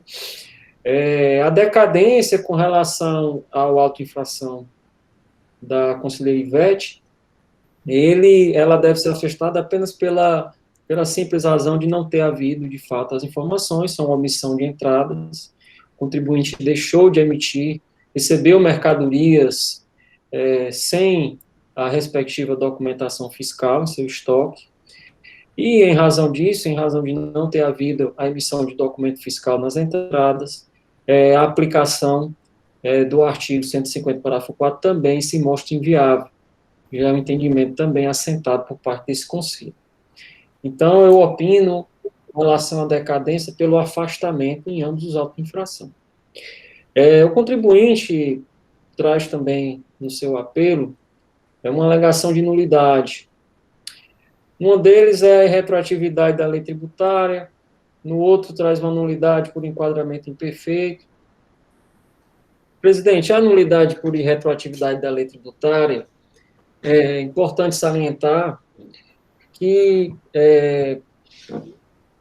a capitulação, a descrição do fato típico em razão da nova alteração, da nova legislação, ela, em momento algum, ela sofreu qualquer tipo de alteração. Os elementos normativos, elementos típicos e objetivos, elementos objetivos do tipo normativo, não foram alterados. Não houve uma modificação após a nova legislação dos elementos tipificadores. Então, não há que se falar em retroatividade prejudicial, porque a descrição típica já estava lá mesmo antes da nova legislação. Então, a nova legislação ela apenas fez uma readequação, sem, contudo, modificar nem mesmo a penalidade e também, tampouco, modificou os elementos objetivos do tipo. Então, não enxergo qualquer violação à irretroatividade da lei tributária trazida na irresignação recursal, presidente. E também não enxergo nulidade por enquadramento imperfeito. Não é? A omissão de saídas, ela tem um enquadramento no artigo 123.3b, e nesse tocante, como esse colegiado tem decidido. É importante salientar que o suporte probatório de ambos esses autos, ele vem amparado em perícia, no auditor fiscal, no sistema do auditor fiscal eletrônico, que é um sistema que diversos julgados já legitimaram a aplicação para embasar e dar suporte aos levantamentos fiscais que são submetidos ao crivo desse colegiado. Então, com base nos precedentes também dessa Câmara, eu vou opinar no sentido de que a nulidade por enquadramento imperfeito, apontada no apelo, seja também afastada por esse Conselho. Né? Com relação ao mérito, presidente, foi até anunciado no relato que, de fato, a empresa traz eventuais diferenças no levantamento, né, que é justamente composto pelo inventário inicial, as entradas, as saídas e o inventário final, que são justamente os elementos que compõem a metodologia que foi adotada em ambos os autos de infração, que é um levantamento quantitativo de estoque pautado no auditor fiscal eletrônico, e por meio dessa metodologia que foi adotada, o contribuinte não trouxe nenhum elemento capaz de desconstituir a acusação. Ele traz uma eventual diferença de estoque, mas o traz de forma genérica. Aponta uma suposta aquisição de estoque decorrente de uma incorporação, que documento algum nesse sentido veio aos autos, né? Comprovando a incorporação, comprovando esse estoque, né? E também comprovando que houve realmente, comprovando esse erro, porque ela aponta que realmente incorreu num erro, mas em momento algum demonstra a ocorrência desse erro e tampouco quantifica o erro. Então, em razão disso, em razão de não demonstrar o erro, que seria um ônus do contribuinte, a demonstração desse erro, dentro do nosso processo administrativo tributário, em razão disso, eu vou opinar, presidente, no sentido de, no mérito, entender que a acusação restou comprovada, e vou opinar no sentido de que seja negado provimento a ambos os recursos do contribuinte. Obrigado, doutor Rafael. Com a palavra, a doutora Dalcília. Depois está facultada aos demais. Vamos tratar inicialmente da doutora Dalcília, em sequência a gente trata o da doutora Ivete, para a gente poder dar celeridade ao nosso trabalho. Doutora Dalcília. Senhores, o que a empresa trouxe, eu afasto, assim, eu acho até interessante que ela nem sequer pediu perícia, apesar de ter trazido esses documentos com argumento de que seriam, afastariam as diferenças, e eu acho que talvez o motivo seja porque esse espelho de nota talvez nem seja um documento interno. Talvez não, porque eu afirmo isso, porque eu procurei no SPED da empresa, no SPED de entrada, saída desse período, né? E se fosse uma nota fiscal de entrada, pelo menos para o meu convencimento, ele teria anexado a próprio DANF. Se ele tivesse feito essa incorporação desse estoque, como ele alega que ter feito, ele traz um espelho de uma nota fiscal de entrada que não é o formulário do DANF, parece ser um formulário próprio da empresa, em que ele coloca aqui tipo de operação, aqui as folhas 87. Integração de estoque por incorporação, número MF 88642-INT. Eu procurei esse número no SPED de entrada, no SPED de saída da empresa, procurei para ver se isso daqui, eu puxei todas as notas de um período de 10 dias, antes e depois, e não encontrei. E quando eu vi que esse documento aqui nem sequer segue o padrão de uma nota fiscal, né, não tem código, não tem chave de acesso, não é uma nota. E o livro diário dele também não afastaria, até não seria possível encaminhar para a perícia, porque ele não trata de quantitativo, o levantamento aqui é quantitativo. Se esse livro diário, supondo que as informações dele sejam verídicas, porque realmente eu não encontrei também nenhuma prova documental de que houve a incorporação em si. Esse é o primeiro ponto. Segundo ponto, o documento que ele alega ser a nota de entrada do estoque não é nota, é um formulário interno. Terceiro ponto seria essa questão do livro diário, não afastaria a acusação, porque são valores. Não teria como, a partir de valores, você quantificar quais valores correspondem àquela quantitativa. Seria alterar a metodologia utilizada pela fiscalização, algo que é vedado na nossa norma quando trata de perícia, porque ela veda perícia quando modifique a metodologia utilizada. Então, a princípio, eu nem suscito de ofício, primeira parte não suscitou e nem suscito de ofício de perícia, por entender que as provas trazidas pela empresa não sejam o mínimo indício que realmente necessitar de uma apuração verídica. Doutora Dalcília, o método você já tratou agora, vamos começar em relação à nulidade, doutora, que ele traz. As nulidades... Primeiro a nulidade por imperfeição no enquadramento, tá certo?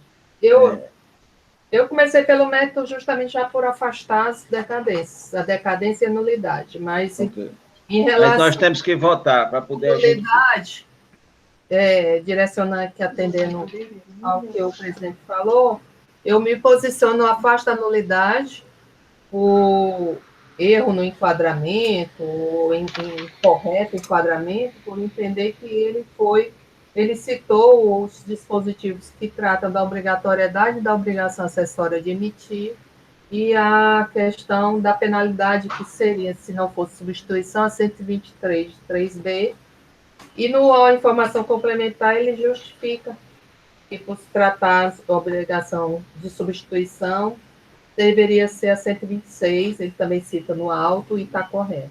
A decadência eu afasto, senhor presidente, por ser um descumprimento de obrigação acessória.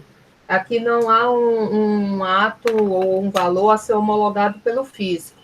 Na hora que foi feito esse levantamento e apurado as saídas sem nota fiscal, a própria nota fiscal já caracteriza os descumprimentos de obrigação acessória e não há, sem o cumprimento da obrigação acessória, o que o fisco homologar nesse caso. Então, a regra aqui, diferentemente do processo anterior, é o 1731.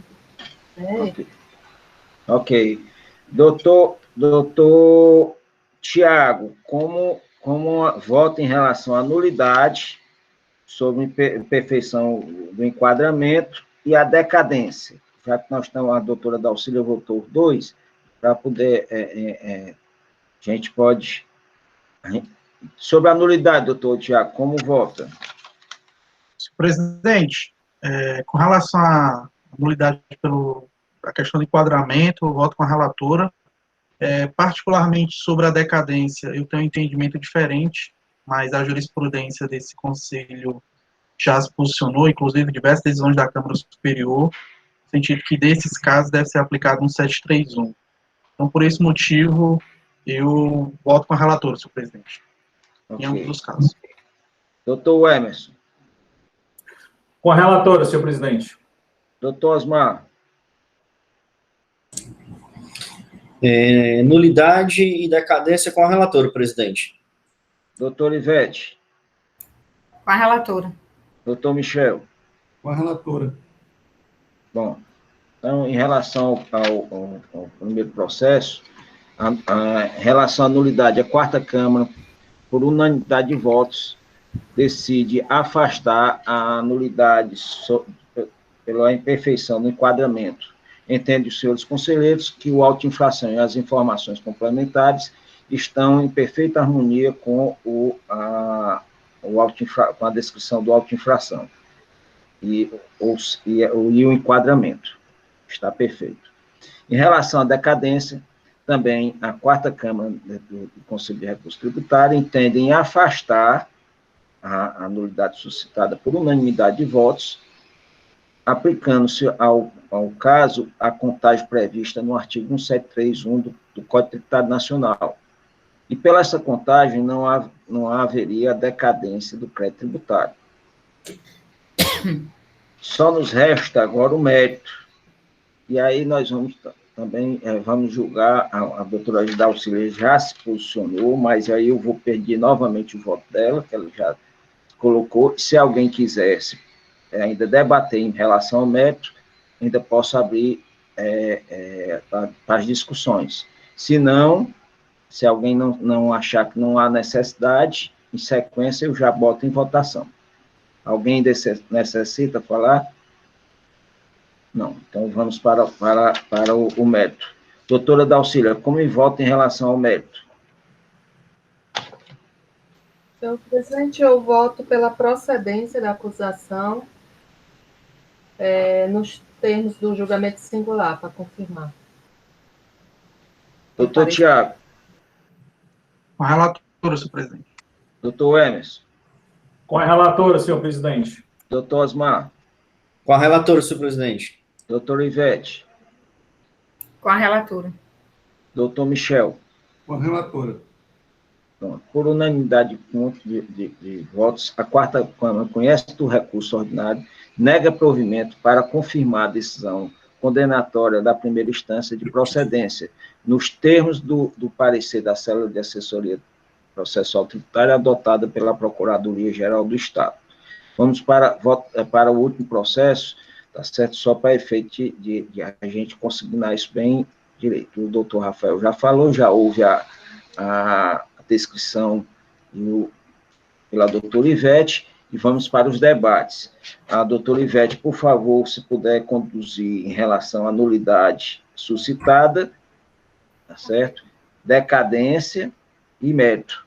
Por favor, doutora Ivete, inicie os debates e nos ajude na condução.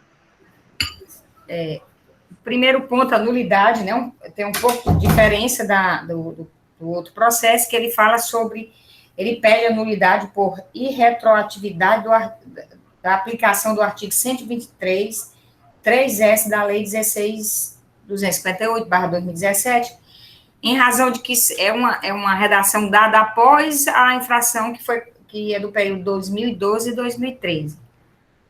Eu também afasto essa nulidade, porque, apesar de ter o autuante realmente descrito essa nova redação da lei, ela não teve primeiro, ela não trouxe nenhum gravame, é o mesmo percentual, é a mesma multa. E também que eu posso, como julgadora, adequar, né, a penalidade, não se aplica realmente a retroatividade da lei aqui, é o caso, mas não seria motivo de nulidade, sim de adequar a penalidade correta para o fato, que seria aplicar a lei, o artigo 123.3A, vigente à época dos fatos. Então, não há nulidade pelo motivo que ele foi trazido, que foi a irretroatividade da nova redação dada pela Lei 16.258.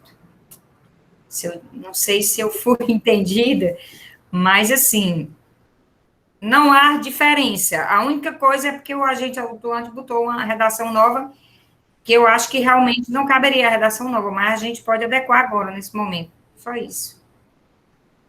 Conselheiros, em relação à decadência, doutora, também... Decadência é a mesma...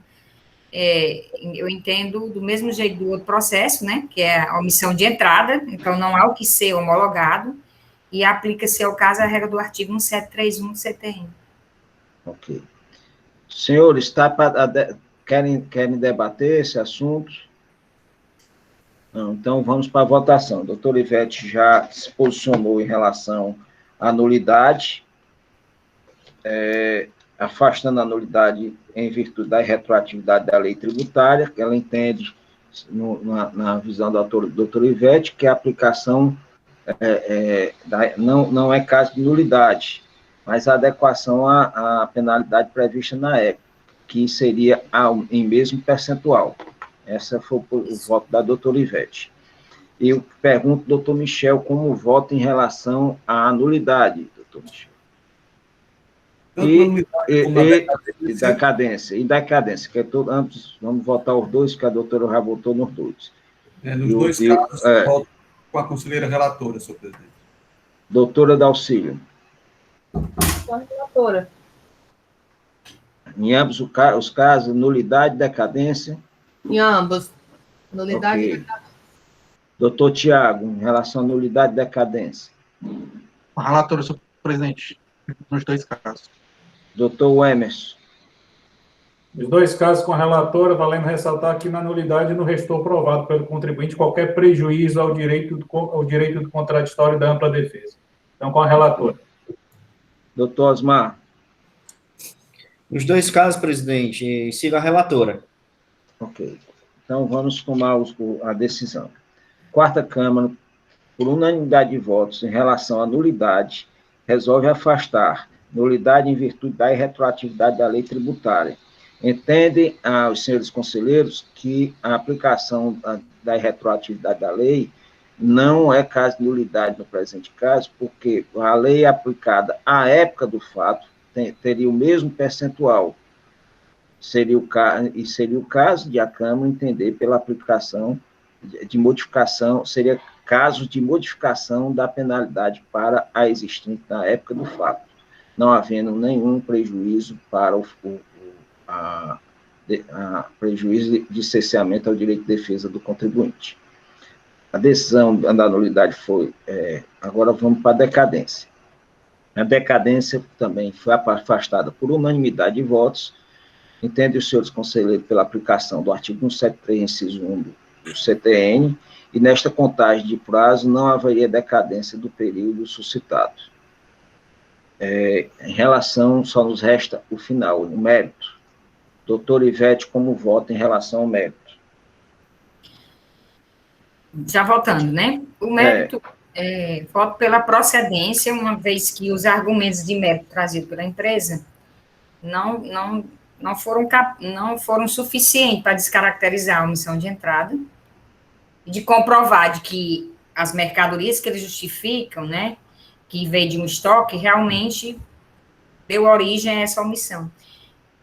Procedência da autuação com o reenquadramento da penalidade para 123, 3A da Lei 12.670.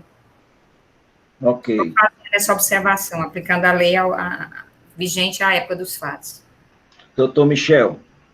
Com a relatora. Doutora Dalcília. Com a relatora.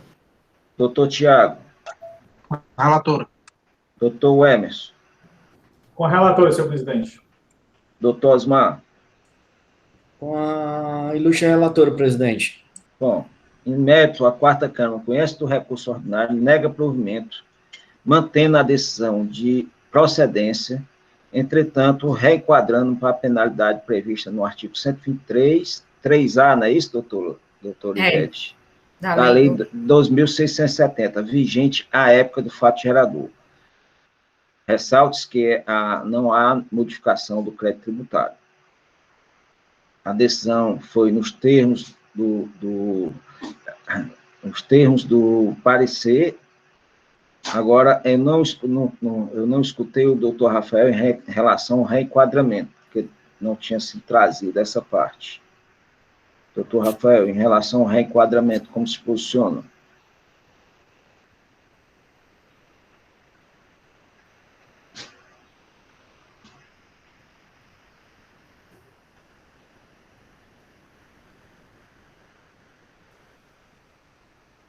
Está sem áudio, doutor Rafael. É sem áudio, doutor.